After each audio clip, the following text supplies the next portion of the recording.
আপনার যদি professional document থাকে তখন আপনি ক্লেম করার জন্য আপনার গাইডলাইন্স ক্রিয়েট হবে। আর কোঅপ তো গিয়ে কারোর সাথে মারপিট করবে না। কোঅপকে কী করতে হবে? নেগোশিয়েট করে জিনিসটা সলভ করতে হবে। তো সলভ করবেন কি করে? যখন আপনার রিটার্ন প্রসেস থাকবে, আপনি প্রসেস অনুযায়ী অগ্রসর হবেন, তাই না? তো প্রসেস অনুযায়ী অগ্রসর হওয়ার জন্য যে গাইডলাইন্স দরকার সেগুলো আমরা দেওয়ার চেষ্টা করেছি। এবং সেম থিং ইভেন যে রিটায়ার্ড প্লেয়ার, তার জন্য গাইডলাইন্স দেওয়া আছে যাতে he can have alternate career development. তো অল্টারনেট ক্যারিয়ার ডেভেলপমেন্টের জন্য অপশন দিয়ে রাখা হয়েছে যে কী কী অল্টারনেট ডেভেলপমেন্ট হতে পারে। যেমন ও কমেন্ট্রি করছে, জার্নালিজম করছে, তো এরকম আমাদের অনেক প্লেয়ার আসতে পারে যারা কমেন্ট্রি জার্নালিজমে আসতে পারে, বা অল্টারনেট কোনো ক্যারিয়ার ডেভেলপমেন্ট হতে পারে যেটা ক্রিকেট না, কারণ সবাই তো বাংলাদেশ টিমে খেলে নেই, সবাই তো টপ প্লেয়ার না। তো সেই ক্ষেত্রে সেই প্লেয়ারের যদি অত পরিচিতি না থাকে, a should be alternate ways of improvement.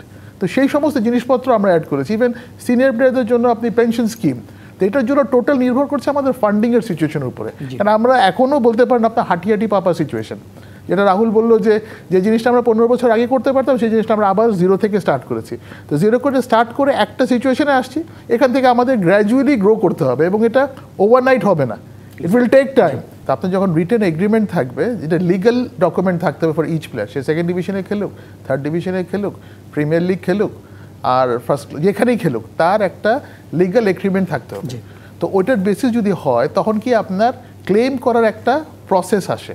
তো আমরা ওই প্রসেসটার কথা একেবারে কনস্টিটিউশনের ভিতরে রেখে দিয়েছি, যাতে প্লেয়ারদেরকে এটা আমরা ইভেন গতকাল এজিএমে ওই কথা বলছি যে তোমরা যে টিমেই খেলো, যে ফার্স্ট ডিভিশনে খেলতেছো, প্রিমিয়ার লিগ খেলছো আর ফার্স্ট যেইখানেই খেলছো, make sure you have agreement. যদি রিটার্ন ডকুমেন্টেশন না থাকে তাহলে ক্লেমটা কিন্তু জাস্টিফাইড হয় না।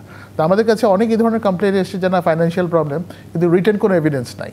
তো যাদের রিটার্ন এভিডেন্স নাই তখন কিন্তু ক্লেম করাটাও খুব একটা পজিটিভ ওয়েতে কেউ নেয় না।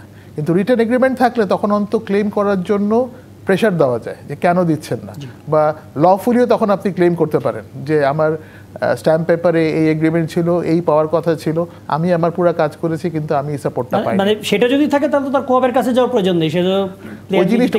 ওই জিনিসটা থাকার পরেও তো অনেকে পাচ্ছে না, ওই জিনিসটা থাকার পরেও তো অনেকের সমস্যা হচ্ছে। আপনার যদি প্রফেশনাল ডকুমেন্ট থাকে তখন আপনি ক্লেম করার জন্য আপনার গাইডলাইন্স ক্রিয়েট হবে। আর কোঅপ তো গিয়ে কারোর সাথে মারপিট করবে না। কোঅপকে কী করতে হবে? নেগোশিয়েট করে জিনিসটা সলভ করতে হবে। তো সলভ করবেন কি করে? যখন আপনার রিটার্ন প্রসেস থাকবে, আপনি প্রসেস অনুযায়ী অগ্রসর হবেন, তাই না? তো প্রসেস অনুযায়ী অগ্রসর হওয়ার জন্য যে গাইডলাইন্স দরকার সেগুলো আমরা দেওয়ার চেষ্টা করেছি।